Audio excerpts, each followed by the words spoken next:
Raidījumu atbalsta Veselības centrs 4, Optikas centrs, Vidzemes slimnīca.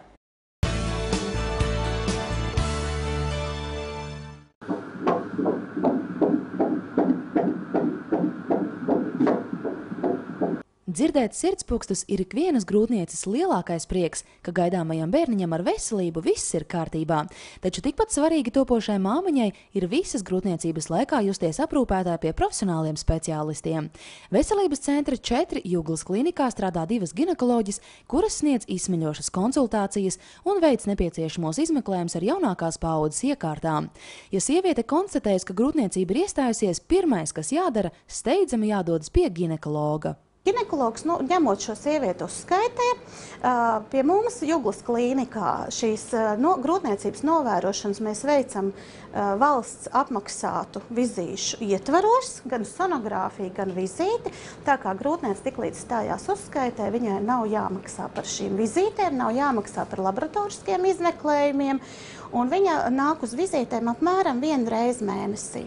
Līdz 34 nedēļām. No 34 nedēļām mēs grūtnieci gribam redzēt biežāk. Ik pa 2 vai 3 nedēļām.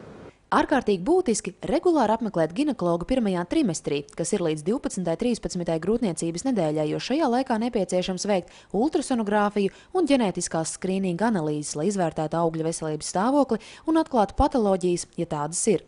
Turklāt grūtniecei nepieciešams iegūt izziņu no ģimenes ārsta par slimības vēsturi, lai ginekologs var pilnvērtīgi izvērtēt pacientes veselības stāvokli. VC4 Juglas klinikā iespējams veikt arī augļa sirdstoņu pierakstu 20 minūšu garumā un novērtēt dzemdes tonu. Rūpējoties par pacientu ērtību, dažāda veida analīzes iespējams veikt tepat uz vietas. Pacientam ir ļoti ekskluzīva iespēja ar to, ka viņam nav nekur jāiet. Ja?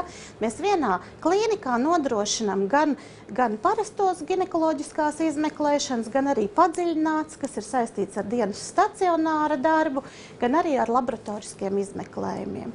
Tāpatās arī pie mums strādā ļoti daudz dažādu speciālistu, kā flebologs, kas izmeklē vēnes. Tāpatās arī ļoti daudzām sievietēm ir problēmas, piemēram, ar sejas ādu, kas ir, teiksim, ne tikai grūtniecēm, bet arī parastām pacientēm. Mums ir iespējas gan nosūtīt viņu pie dermatologa, gan arī nosūtīt arī pie endokrinologa, kas arī ar šīm problēmām māk nodarboties papildus. Ja grūtnieces radiniekiem ir bijušas vēnu saslimšanas, tad noteikti jāieplāno vizīte arī pie flebologa, jo reizēm grūtniecība pastiprina slimības simptomus. Grūtniecības laika bieži vien sievietes sūdzas par kāju uzpampšanu, kam celonis arī var būt sākotnējas hroniskas venozas mazspējas simptomi. Un arī bieži vien tieši grūtniecības laika pirmo reizi sievietes konstatē, ka viņam ir jau parādījušies paplašinātas vēnas uz kājām. Visbiežāk grūtniecēm rekomendē nevis medikamentu terapiju, bet gan kompresiju zeķu nēsāšanu. Pārsvarā liekam uzsvaru uz kompresijiem zeķiem, uz speciāliem vingrojumiem, uz speciālā režīma uzturēšanu, un arī uz fizikālam procedūram. Ja konstatēta vēnu saslimšana, tad operācijas tiek plānotas tikai pēc bērniņa nākšanas pasaulē. Jebkādas arī kaut vai nelielas operācijas prasa medikamentu lietošanu, kas viss var arī atspoguļoties uz topoša bērna arī veselības. Tāpēc iesakam tad sagaidīt un iznesat normālo grūtniecību, arī pēc veiksmīgam dzemdībam, lai arī nobaro ar krūti tik, cik vajadzēs bērniņu, un tad, kad jau pabeigs jau barot, tad, lai droši griežas pie mums, un mēs varēsim likvidēt visas sekas, kas ir radušies grūtniecības laikā. VC4 Juglas klinikā gaidīts ir ne tikai grūtnieces, bet ik viena sieviete, jo profilaktiska vizīte pie ginekologa jāieplāno reizi gadā.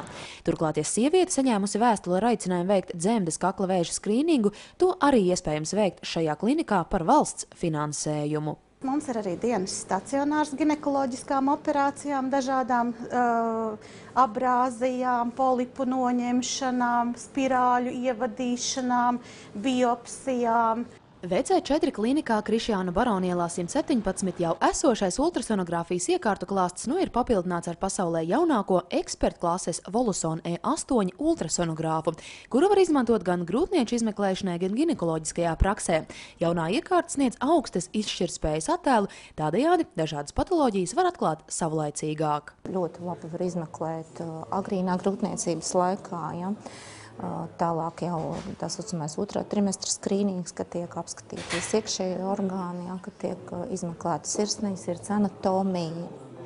Ja, tātad tas viss ir iespējams ļoti labā, augstā kvalitātē, labā līmenī, ļoti augstā kvalitātē. Most of the cases babies are Lielākoties bērni piedzimst veseli, bet, ja kādam ir problēmas, nepietiek tikai ar ārstēšanu pie neonatologa un pediatra. Tam ir iespējams sagatavoties agrāk. Laba sistēma ir tāda sistēma, kur ļauj jums saņemt saulēcīgu diagnozi. Turklāt šiem datiem var piekļūt arī citi ārsti pat tad, ja viņi atrodas, piemēram, 500 km attālumā. Var iegūt informāciju par visu datu bāzi. Jaunā un modernā ultrasonogrāfijas iekārta sniedz iespēju attēlu aplūkot arī 3 un 4 dimensijās.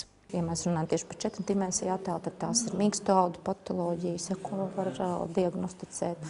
Tās ir tāpat arī teiksim, dažādas ginekoloģiskas problēmu gadījumā, jaunveidojuma gadījumā, teiksim, dzemes, miomas, polipi, kur šie veidojumi atrodas, cik viņi ir lieli. Ja, teiksim, tas dod tādu svarīgu informāciju pirms operācijas periodā.